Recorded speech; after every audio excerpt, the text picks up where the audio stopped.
투자계의 정점에 있는 분이라고 할 수 있죠. 스탠리 드러큰밀러의 포트폴리오가 공개가 됐는데 저는 보면서 그의 AI 투자가 좀 완전히 달라졌다 이런 생각을 했습니다. 자, 왜 이렇게 생각을 하는지 그의 포트폴리오와 그가 최근에 매수한 종목들을 보면서 얘기를 해볼까 합니다.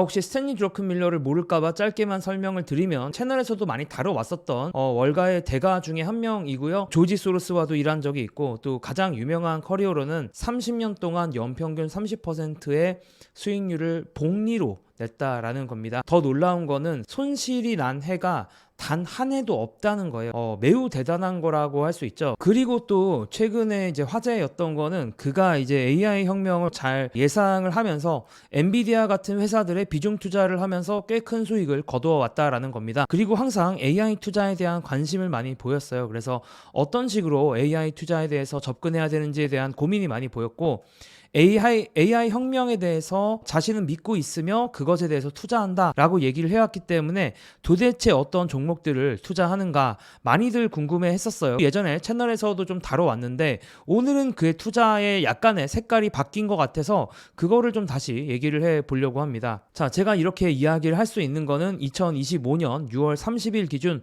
어떤 주식을 보유했는지가 공시가 됐기 때문에 그렇습니다. 그래서 오늘은 다른 종목들보다 이번 분기에 그가 가장 많이 매수한 주식들 위주로 얘기를 해보려고 해요. 제가 보기에 가장 중요한 건 돈 제일 많이 쓴 거, 그래서 뭐냐? 이번 분기에 뭘 제일 많이 샀냐? 이게 중요하지 않겠습니까? 그래서 그거 순서대로 볼 건데, 자, 탑5를 보니까 요렇게 나와 있어요. 드러큰밀러가 가장 많이 산 종목은 요 5개입니다. 1, 2위에 대해서 이야기를 해보려고 하는데, 왜냐면 1, 2위가 AI와 밀접하게 관련이 있는 그런 회사이기 때문입니다. 자, 본격적으로 AI 투자 이야기하기 전에 일단 제일 많이 판 것도 한번 얘기를 해볼게요. 제일 많이 판 거, 놀랍게도 쿠팡 팔았죠. 쿠팡 팔았고, 사실 이 회사도 코이어런트도 굳이 말하자면 AI랑 좀 관련이 있는 회사긴 한데 어쨌든 이 회사도 비중을 많이 줄였고, 그 외에 나테라 바이오 회사라고 할 수 있는데 생명공학 쪽 회사긴 한데 여기도 좀 비중을 많이 줄였습니다. 델타 에어라인 같은 경우는 이제 콜옵션이긴 한데 원래 가지고 있었던 콜옵션을 많이 매도를 했고요. 그리고 탑5 종목들인데 요거 이제 제가 1, 2위는 지난 영상들에서 얘기를 했기 때문에 별도로 언급을 하진 않겠습니다. 참고로 또 5위가 TSMC, 그러니까 반도체 파운더리 회사죠. 반도체를 제조 생산해주는 그런 회사인데 뭐 다 아시는 회사니까 굳이 언급 안 하겠고요. 결론적으로 오늘은 가장 많은 돈을 써서 산 종목들 1, 2위만 이야기를 좀 해보려고 합니다. 자, 일단 인테그라스부터 이야기를 해볼게요. 반도체 소부장 회사다 이렇게 생각을 하시면 되는데, 재밌는 게 이 회사가 결국에는 생산하는 반도체 회사들, 메모리건 뭐 비메모리건 가리지 않고 많이 생산하는 TSMC나 삼성전자, 뭐 하이닉스 이런 것들을 고객사로 하면서 이들이 반도체를 잘 제조 생산할 수 있도록 도와주는 그런 회사다라고 보시면 됩니다. 그러니까 B2B 회사라고 할 수가 있겠고요. 좀 재밌는 거, 그냥 제가 들었던 생각은 TSMC를 이미 이전에 매수를 했으니까 TSMC를 매수하고 나서 TSMC의 고객사들을 보다가 발견한 게 아닐까라는 그런 가벼운 생각도 좀 해봤고요. 어쨌든 드러큰밀러가 가장 많이 산 인테그라스 이야기를 좀 해보면 이 회사는 크게 두 가지 사업 부문으로 나눠져 있어요. 그래서 첫 번째 사업부는 특수화학 물질 사업부고요. 그리고 두 번째 사업부는 초순수 필터 그리고 용기 사업부입니다. 자, 일단은 화학물질 사업부부터 이야기를 해볼게요. 그래서 반도체에 다양한 공정들이 있는데 그 공정에서 필요한 특수한 화학물질들을 만드는 게 하나의 사업부라고 보시면 되고요. 자, 그리고 두 번째 사업부는 아까도 말씀드렸다시피 뭐 필터랑 용기 사업부인데, 이 필터는 쉽게 말하면 그냥 제가 쓰는 건데, 참고로 집에서 브리타 정수기 생각하시면 됩니다. 정수기 필터 같은 거 생각하면 되는데, 사실 반도체에서는 이 정도 필터 갖고는 어림도 없겠죠. 그러니까 훨씬 더 성능이 좋은 필터. 왜냐면 머리카락의 10,000분의 1 크기의 먼지조차도 잡아내야 되는 그런 필터들이 반도체 공정에서 필요하거든요. 그래서 그런 아주 초고성능 필터를 만들고 있다라고 보시면 되고요. 왜냐하면 반도체는 초초초 미세먼지만 들어간다고 해도 불량품이 되기 때문이고, 사실 이제 우리가 말하는 미세먼지가 인테그라스 입장에서는 거대 먼지다라고 볼 수가 있는 거겠죠. 자, 그 외에도 아까 용기를 또 만든다고 했죠. 용기는 웨이퍼를 운반하는 특수 케이스를 만듭니다. 웨이퍼를 운반하는데 일반 플라스틱 통에다 그냥 웨이퍼를 운반할 수는 없겠죠. 먼지도 하나도 들어가지 않게 우주선급으로 밀폐할 수 있는 그런 용기를 만드는데, 제가 사진을 찾아보니까 약간 이런 느낌이더라고요. 웨이퍼가 이제 동그랗다 보니까 여기다 이렇게 싹싹싹 넣는 거겠지? 예, 그런 생각이 듭니다. 밀폐를 하고 나면 그 어떤 것도 이 안으로 들어갈 수가 없는 거예요. 자, 그래서 이제 이 회사의 기본적인 밸류를 좀 찾아봤습니다. 아주 단순하게는 역사적인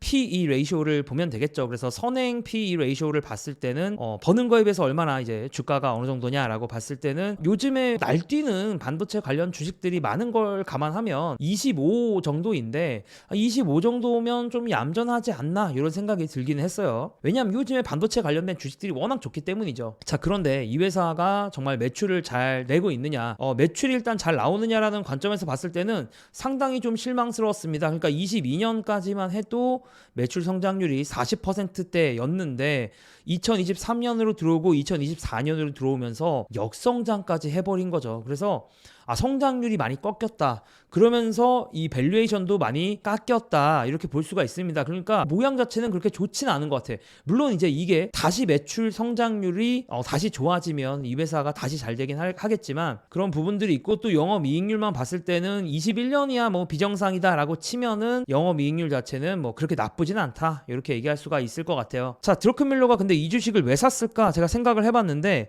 개인적으로는 좀 의아한 부분도 있어요. 왜냐면 이 회사는 엄밀히 말하면 AI 반도체, 그러니까 뭐 쉽게 말해서 HBM과 관련된 것들은 아니에요. 그래서 지금 보면은 이제 반도체도 AI랑 직접적으로 연관이 되어 있는 뭐 HBM을 비롯한 엔비디아 GPU 요런 쪽 사이드가 있고, 사실은 또 뭐 레거시 반도체들이 좀 있거든요. 이 회사는 냉정히 말했을 때 이 HBM과 관련돼서만 특혜를 보는 게 아니라 반도체 산업 전체가 잘해야 그 수혜를 보는 그런 회사이기 때문에 드러큰밀러의 픽이 다소 좀 아리송한 부분이 있어. 그러니까 완전히 순수한 AI 픽이라고 보기는 좀 애매하다 라는 생각이 저는 좀 들었습니다. 드러큰밀러가 인테그리스를 왜 샀을까에 대해서 아시는 분들이 있으면 댓글로 한번 의견을 나눠봐도 좋을 것 같고요. 자, 한 가지 또 흥미로웠던 픽은 뭐냐면 바로 마이크로소프트였어요. 왜냐하면 마이크로소프트는 사실 드러큰밀러가 정말 오랫동안 갖고 있었던 회사거든요. 2017년 1분기에 비중 1위였고요. 그렇게 해서 샀던 마이크로소프트를 중간에 좀 사고 팔건 하긴 했는데 결과적으로 2024년 들어서면서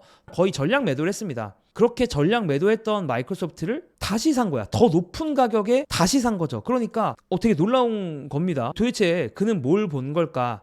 이런 생각이 들었고, 그리고 드러큰밀러는 무려 7년간 마이크로소프트를 보유를 했기 때문에 마이크로소프트에 대해서는 저희보다 더 잘 알고 있지 않겠습니까? 사티아 나델라 CEO도 만나봤을 것 같고 주변에 얼마나 이 정보가 많겠어요. 근데 마이크로소프트를 다시 샀다라는 거, 대부분의 대형주를 제쳐두고 다시 샀다라는 거 상당히 흥미로운 포인트다라고 할 수가 있고, 또 마이크로소프트의 최근 주가도 상당히 좀 바뀌었죠. 뭔가 2024년, 2025년만 해도 야 이건 뭐 도대체 그냥 평행으로만 가다가 갑자기 25년 하반기 들어가면서 쭉 올라가고 있습니다. 마이크로소프트의 주가가 최근에 왜 좋았는지를 보면은 생각보단 단순해요. 왜냐면 매출 성장률이 지난 한 2분기 동안 좀 빌빌댔다가 뭐 매출 성장률이 12%, 13% 요 정도 빌빌대다가 갑자기 18% 성장을 했거든요. 그러니까 시장에서 당연히 좋아할 수밖에 없죠. 그리고 이 매출 성장 자체도 아름다운 게 클라우드 사업부가 가장 큰 기여를 했기 때문입니다. 마이크로소프트의 클라우드 매출이 20% 전후에서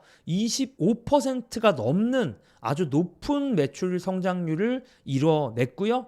빅테크들이 AI로 매출을 만들어내는 거는 클라우드 사업부에서 만들어진다라고 생각을 하기 때문에 클라우드를 갖고 있는 빅테크 회사들이 실적 발표를 할 때마다 사람들이 클라우드 사업부가 얼마나 많이 버냐에 진짜 집착을 많이 하거든요. 근데 마이크로소프트가 정말 아름다운 거는 다른 클라우드 경쟁사들에 비해서 훨씬 더 매출 성장률을 잘 뽑아내고 있다라는 겁니다. 참고로 이 애저라고 써 있는 게 마이크로소프트의 클라우드고요. 그래서 다른 대형 클라우드 3사 뭐 구글이나 아마존보다 더욱더 높은 성장을 만들어내고 있다.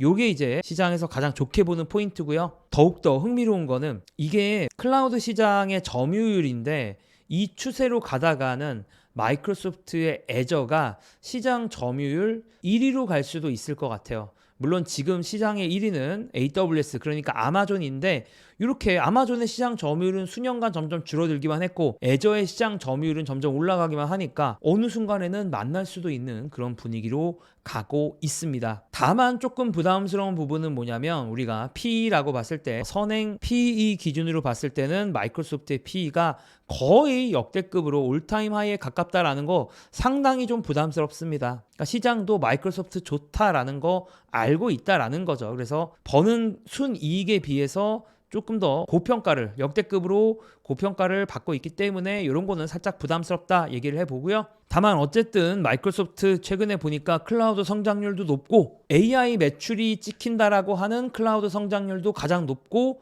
또 오픈 AI 지분도 있고, 또 마이크로소프트가 만드는 서비스들의 AI가 접목되는 것이 가장 자연스러운 것 같다라는 생각, 요 생각도 점점 시장에서 퍼져가는 것 같습니다. 자, 향후 12개월 내에 미국의 각 회사의 CIO라고 해서 최고 정보 책임자, 그러니까 그 회사의 IT 관련된 걸 담당하는 임원한테 물어봤더니 97%가 마이크로소프트가 만드는 생성형 AI 제품을 사용할 것이다 라고 답을 했어요. 자, 이게 도대체 뭔가요? 결국에는 생성형 AI로 넘어가도 단기적으로는 마이크로소프트가 승자가 될 가능성이 높다라는 겁니다. 왜냐하면 마이크로소프트는 이미 오피스라거나 아니면 애저 클라우드라거나 수많은 마이크로소프트의 제품들을 이미 끼어 팔기를 하고 있으니까, 이미 팔고 있는 상품에서 업셀링이라고 하죠. 더욱더 기능들을 추가하면서 더 비싸게 팔 수 있는 그런 여지가 있다. 그리고 설문조사에서도 그런 게 나타나고 있다라는 겁니다. 자, 그래서 작년까지는 그런 매출들이 그렇게 확 올라오지 않으면서 상대적으로 불분명하게 느껴지는 상황이었다라고 한다면, 지금 구간은 마이크로소프트가 생성형 AI 소프트웨어 1차전에서, 적어도 1차전 초반에서는 승자인 게 분명해지는 구간이 아닌가라고 시장도 생각을 하는 것 같고 주가도 그렇게 움직이는 것 같습니다. 드러큰밀러도 아마 마이크로소프트를 이렇게 높은 가격인데도 매수를 했다면 이러한 생각을 갖고 매수를 다시 한 게 아닐까 저는 생각을 합니다.